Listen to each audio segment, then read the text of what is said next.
हरे कृष्णा, राधे राधे। दोस्तों, स्वागत है आपका हमारे चैनल शिखा भक्ति धारा में। आप सभी लोगों को अप्रैल माह में आने वाली वरुथनी एकादशी की हार्दिक शुभकामनाएं। सनातन धर्म में वरुथनी एकादशी का विशेष धार्मिक महत्व है। ये पर्व हर वर्ष वैशाख माह के कृष्ण पक्ष की एकादशी तिथि को मनाया जाता है।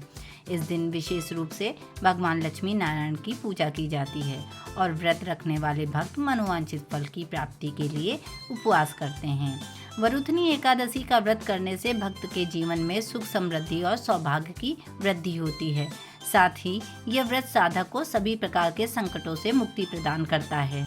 व्रत करने वालों को मृत्यु के बाद स्वर्ग और वैकुंठ लोक में स्थान प्राप्त होता है। इस दिन व्रत रखने से व्यक्ति के सभी पाप समाप्त हो जाते हैं और पुण्य की प्राप्ति होती है।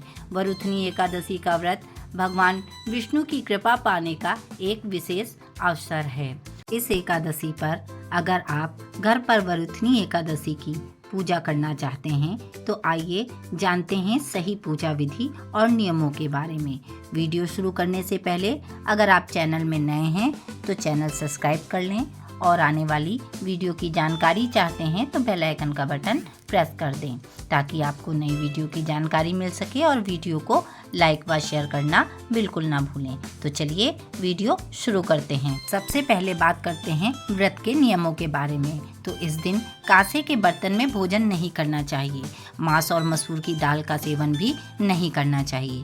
चने का और कोदों का साग नहीं खाना चाहिए। साथ ही शहद का भी सेवन निषेध माना गया है। एक ही वक्त भोजन कर सकते हैं, 2 वक्त नहीं। इस दौरान स्त्री संग शयन करना पाप माना जाता है।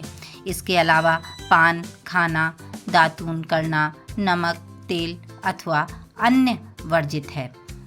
इस दिन जुआ खेलना, क्रोध करना, मिथ्या भाषण करना, दूसरे की निंदा करना एवं कुसंगत त्याग देना चाहिए। व्रत का फल इस प्रकार है। वरुथनी एकादशी सौभाग्य देने, सब पापों को नष्ट करने तथा मोक्ष देने वाली है। वरुथनी एकादशी का फल 10,000 वर्ष तक तप करने के बराबर होता है। कुरुक्षेत्र में सूर्य ग्रहण के समय 1 मन स्वर्णदान करने से जो फल प्राप्त होता है वही फल वरुथनी एकादशी के व्रत करने से मिलता है। वरुथनी एकादशी के व्रत को करने से मनुष्य इस लोक में सुख भोग कर परलोक में स्वर्ग को प्राप्त होता है। शास्त्रों में अन्नदान और कन्यादान को सबसे बड़ा दान माना गया है। वरुथनी एकादशी के व्रत से अन्नदान तथा कन्यादान दोनों के बराबर फल मिलता है। इस व्रत के महत्तम को पढ़ने से 1000 गोदान का भी फल मिलता है। इसका फल गंगा स्नान के फल से भी अधिक है। तो आइए जानते हैं आप घर पर किस प्रकार से पूजा करेंगे। एकादशी व्रत करने के लिए पहले भी बताया गया है कि 10वीं तिथि से ही ये व्रत शुरू हो जाता है। 10वीं तिथि पर एक समय शुद्ध व सात्विक भोजन करें जिसमें लहसुन, प्याज आदि का सेवन नहीं करना होता है। सूर्य अस्त होने के बाद हमें अन्न भी नहीं खाना चाहिए और ब्रह्मचर्य का पालन करते हुए भूमि पर ही शयन करना चाहिए। और फिर एकादशी वाले दिन प्रातः उठकर ब्रह्म मुहूर्त में ही स्नान कर लेना चाहिए।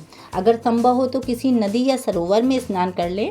अगर ये संभव ना हो सके तो घर में ही आप गंगा जल में आंवला रस डालकर स्नान कर सकते हैं।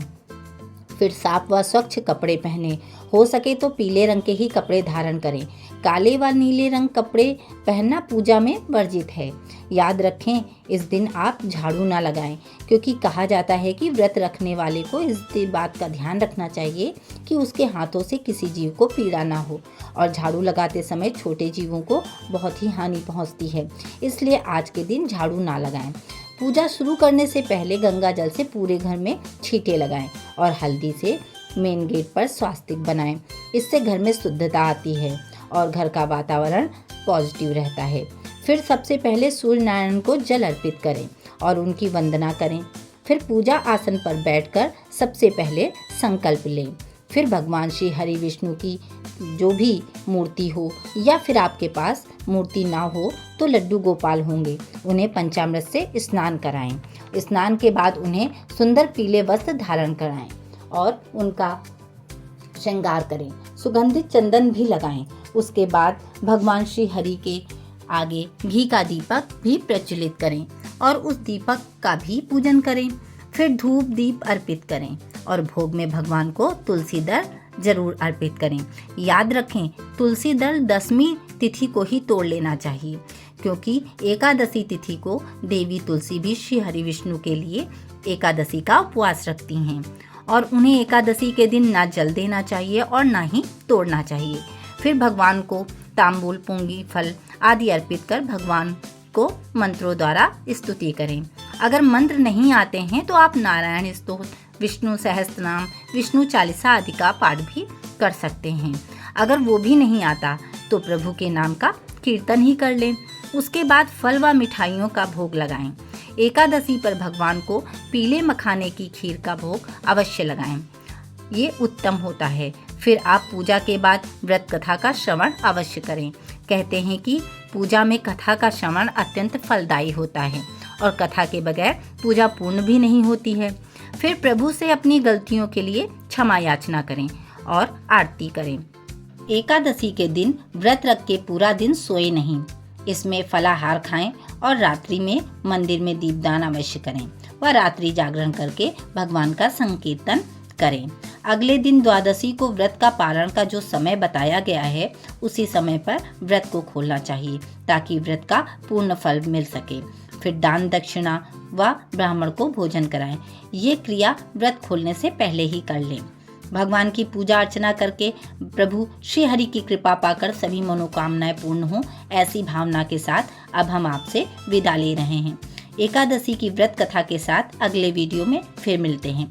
तब तक के लिए वीडियो अगर आपको अच्छी लगी हो, वीडियो पसंद आई हो तो प्लीज़ वीडियो को लाइक करें, शेयर करें व सब्सक्राइब करें।